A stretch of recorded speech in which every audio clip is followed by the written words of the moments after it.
പറയുക തന്നെയാണ്. വയനാട് മാനന്തവാടി പഞ്ചാരക്കൊല്ലിയിൽ കടുവ ആക്രമിച്ചു കൊന്ന രാധയ്ക്ക് നാട് വിട നൽകി. പഞ്ചാരക്കൊല്ലിയിലെ വീട്ടുവളപ്പിൽ 11 മണിയോടെയായിരുന്നു സംസ്കാരം. ഇന്നലെ രാവിലെയാണ് കടുവ പാതി ഭക്ഷിച്ച നിലയിൽ രാധയുടെ മൃതദേഹം കണ്ടെത്തിയത്.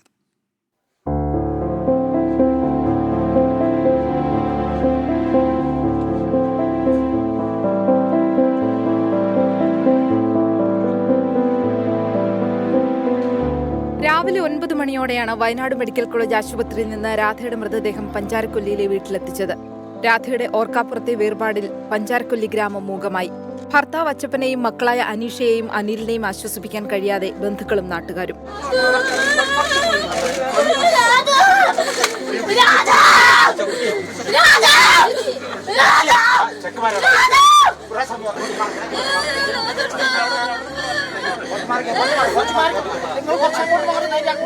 പതിനൊന്ന് മണിയോടെ പഞ്ചാരക്കൊല്ലിയിലെ വീട്ടുവളപ്പിലായിരുന്നു സംസ്കാര ചടങ്ങ്.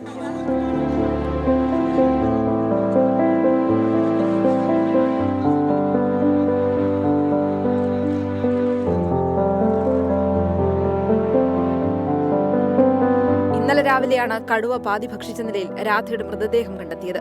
വീടിന് 300 മീറ്റർ അകലെയായിരുന്നു ആക്രമണം. കാപ്പി പറിക്കാൻ പോയ രാധയെ കൊണ്ടുവിട്ട താൽക്കാലിക വാച്ചറായ ഭർത്താവ് അച്ചപ്പൻ വീട്ടിൽ തിരികെ എത്തിയപ്പോഴാണ് ആക്രമണ വിവരം അറിഞ്ഞത്.